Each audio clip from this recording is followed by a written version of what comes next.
Hello, in this video we're going to be taking a look at differentiation from first principles. And in the previous video I made, we had a brief introduction to what differentiation is, and we looked at how to find a derivative by using something called the power rule. So you times by the power and then take one away from the power. The problem is we didn't really look at why, we just used this result and assumed that it would always work. So what we're going to do in this video is take a step back and actually look at how to find derivatives in a more formal way using the first principles definition. Once we've kind of looked at that and we're more confident with using it, we can then actually prove the power rule by using first principles. So we can prove that it's true and we can use that as kind of a quicker method, whereas today we're looking at the more formal method of finding a derivative. So I'll timestamp the different parts of the video below, so we'll start off with a concrete example just to kind of get the idea across. Then we'll look at the formula for first principles, and then I'll answer a couple of exam style questions using the first principles method. So to give us an idea of where differentiation from first principles comes from, let's look at this question here where we're asked to find the gradient of the curve y equals x squared at the point x equals 1. Now if you've already seen differentiation, you'd probably already be able to answer this. You'd say, well, I'll calculate the derivative, so I'll find dy by dx. Well, I times by the power and take one away, that the derivative is 2x, and then I'll substitute into my derivative the point x equals 1. And so I get 2 times by 1, which is 2. And so you'd answer it and say, well, the gradient of the curve y equals x squared at the point where x equals 1 is 2. That is correct, this is all true. The problem is, well, why is it true? Why do I times by the power and take one away? Why does this derivative give me the gradient? Okay, and differentiation from first principles is going to help explain this. So imagine we don't know how to do the derivative. Well, I've got my curve here, it's in blue, and I want to find the gradient at this point here, the point with the coordinates x equals 1 and, well, y equals 1 squared, so it's also 1. How could we find the gradient at this point? Well, one method you might have is to draw a tangent to the curve at this point. So let me draw on this tangent line, like so, there we go. And actually it's a fact that the gradient of the tangent line is equal to the gradient of the curve at that point. And so we could now find the gradient of this tangent line, and that would be a pretty good guess of the gradient of the curve. The problem with this is, it is only a guess, because if I draw this tangent line, it's going to probably look ever so slightly different to your tangent line. And whilst we might get numbers that are really close to 2, they won't actually be 2 like the gradient is. So it's a good idea, but it's not perfect. And differentiation from first principles is going to extend on this idea. And so the way it works is, let's pick another point on the curve. Say the point with the x coordinate 3.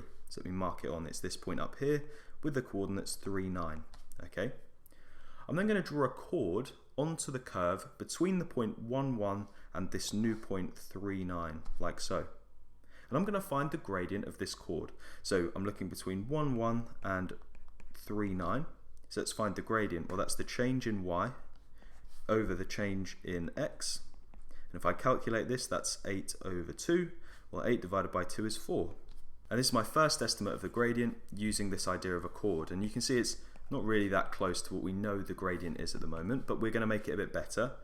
I'm going to move this second point a bit closer to the point I'm interested in. I'm now going to move it to the point x equals 2. So that would be this point here with the coordinates 2, 4. Okay, let's draw on my new chord. It's going to look like this. So now let's find the gradient of the chord between 1, 1 and the point 2, 4. Again, that's the change in y divided by my change in x. And so that's going to give me 3 over 1, which is 3. And so now this time my gradient is actually a bit closer to what I know the gradient really is. But I'm still not very happy with this. I'm going to move this chord even closer. Okay, so let's add on a new point. And I'll move to the point x is 1.5. So let me zoom in. So now I'm looking at this point here, which has the coordinates 1.5 and 1.5 squared, which is 2.25. And we're going to find the gradient of this chord. So we're looking at the chord between the points 1, 1 and 1.5, 2.25. And so the gradient would be 2.25 minus 1 over 1.5 minus 1. And the gradient of this chord is 2.5, so you can see it's an even better approximation now. And I'll do one more just to kind of really give us a good idea of what's happening here. I'm going to go really close to the point 1, 1. I'm going to change colour again. I'm going to zoom in as much as I can, and I'm going to pick the point here, which I'm going to say has the coordinates 1.0001 and 1.0001 squared. and let's draw on this chord. And you can see now as I get really close and I bring the second point on this chord closer and closer to the point 1, 1, the chord is kind of better approximating that tangent. So let's find the gradient of this final chord. So that's between 1, 1 and 1.0001 and 1.0001 squared. So I'm going to do 1.0001 squared minus 1 over 1.0001 minus 1. And I'm going to type this into my calculator. And it actually gives me a gradient of 2.0001, which is really close to the actual gradient. And so this is kind of the idea that we're using with differentiation from first principles. So let's kind of generalize this. So if I scroll down, you can see I've got a generic curve here, which has the equation y equals f of x. And let's say we want to find the gradient of this function at some point x. So I'll mark it on, it's this point here. Well, then the coordinates of this point would just be x, and remember the y coordinate we could find by substituting x into the function, and so we could write it as f of x. Remember, we're doing it all generically now. Now if we think about what we were doing earlier, we then went a small distance to the right of this point. So I'm going to say this small distance across is some distance h. So I'm going to go h to the right of the point x. Okay, so that's going to take me to a new x coordinate of x plus h. And let's mark this point on the curve. So this new point has the coordinates x plus h. And just like before, to get the y coordinate, I just substitute x plus h into the function, and that gives me f of x plus h like so. Now what we're going to do is draw a chord between these 2 points like so, and the gradient of this chord is going to give us a really good approximation of the gradient of the curve, because remember h is just a really small number. And so to find this, what we would do is find the change in y, which is going to be f of x plus h, subtract f of x, over the change in x, which is x plus h, subtract x. And if you look on the denominator, you can see these two x's are going to cancel each other out, and this leaves us with f of x plus h minus f of x all over h. And this here is going to be a really good approximation for the gradient of this curve at the point x. But the whole reason we're doing this is to not have an approximation, it's to have an exact value of the gradient. So now imagine that this distance h gets infinitely small, because as it does, let's look at this chord, as it gets infinitely small, these 2 points get closer and closer, and the gradient eventually is going to be perfect. It's going to give us the exact value of the gradient of the curve. And in mathematics, the way we would write this is by saying we're going to take the limit as h tends to 0 of this thing here. And in the limit, so as this value h gets infinitely small, this actually gives us the derivative. Okay, and this here is our formula for differentiation from first principles. Now you don't need to remember this, it's given to you in the formula book.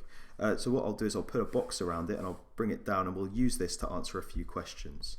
Okay, so this is where the first principles formula comes from. So let's bring it down and answer a couple questions. So the first one here, we're asked to calculate the derivative of f of x equals x squared from first principles. Now I realise as well at this point we haven't even really spoken about how to calculate or evaluate a limit, that's what we say, evaluate the limit, but we'll do that as we work through this question. So the first thing we need to do is find out what f of x plus h is going to be equal to. In this case it's pretty straightforward, but I have found it something people can often find a bit tricky. So all we're going to do is replace wherever there's an x in our function with x plus h. And I'm going to write that above the question. So f of x plus h is just going to be equal to x plus h all squared. Now let's use this formula to actually find the derivative. So it says f dash of x, so our derivative is equal to the limit as h tends to 0, and we need to write in this limit as h tends to 0 on every step of the working. And it's the limit of f of x plus h, this thing here, which we just worked out, it's just x plus h all squared. So let's write that in, x plus h all squared, minus f of x, well that's just the original function, so minus x squared all over h. Now, when we evaluate the limit, we kind of look at what we've got, this expression here, and we look at what happens as h gets infinitely small. Now we have a problem at the minute, which is there's an h on the denominator, because as h tends to 0, we're going to kind of end up dividing by 0, which we can't do, can we? We can't divide by 0. And so at the minute, and pretty much every question you get, your first goal is going to be to get h off the denominator. And often the way you do that is by kind of expanding and simplifying the numerator. So let's do that. So I'm going to write my second line. And again, I'm going to keep the limit notation in there. The limit as h tends to 0. And let's expand this bracket here. So it's going to go to x squared plus 2 lots of x times h plus h squared minus x squared all over h. And hopefully you can see it's going to simplify a little bit because these x squareds are going to cancel out with each other. So let's write down the next line. We've got the limit as h tends to 0 of, well, x squared take away x squared is 0, and we're just left with 2xh plus h squared all over h. And can you see the form it's in now? In every single term we have an h. So all of these h's are going to cancel out. It's going to leave us with the limit as h tends to 0 of, well, hopefully you can see these h's cancel, so we get left with just 2x, and hopefully you can also see the h on the denominator is going to cancel with one of those h's in that h squared term and give us plus h. And so now we're ready to evaluate this limit. So what happens to 2x plus h as h tends towards 0? H is getting infinitely close to 0. It's basically going to 0. Well, when that happens, h is going to become like negligible. It's not really going to be there anymore. It's going to tend to 0. And so this is just going to turn into 2x. And as we know from right at the beginning of the video, the derivative of x squared is 2x. So that would be an example of finding the derivative of x squared from first principles. Let's now look at a second example, and I find this second example is the sort of question that kind of catches people out sometimes. So here we have the function x squared plus 3x. So there's two terms in this one. Just like before, the first thing I'm going to do is write down what f of x plus h is. And so all that's going to be is writing down the original function, except wherever there's an x, so here or here, I'm replacing it with x plus h. So we get x plus h all squared plus 3 lots of x plus h.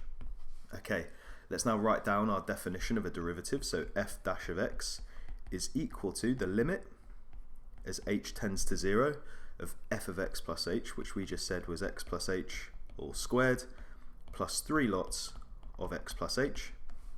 Then we're going to minus f of x, and here's where you need to be careful. Often I'll see people write this, minus x squared plus 3x. But that's not actually correct, because we need to subtract this whole function. But in this case, we've only taken away x squared. We haven't subtracted 3x. So the best way to write this is to say minus and then put brackets around the whole function. So x squared plus 3x. And again, that's all over h.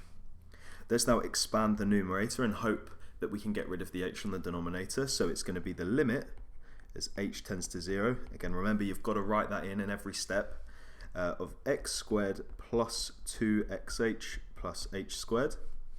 Let's expand the second term, plus 3x plus 3h minus x squared minus 3x all over h.